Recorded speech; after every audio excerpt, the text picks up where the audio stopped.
often from the men's side. I want to hear your take on it, which is like they'll bring it back to like the freaking beginning of time.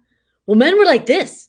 I mean, this is what we did, and women were the one who stayed home, and they were like the gatherers, and we're the hunters. So that's just who we are. Like, why can't this just be like this today? Why can't women be more submissive? Because that's how we started. I mean, I hate when people say, no, let's just be the way we were hundreds and thousands of years ago. Like, I think, yeah, is there some element of truth to it that men today are still like, are they the breadwinners? Of course, and no one's going to argument that. That's stats.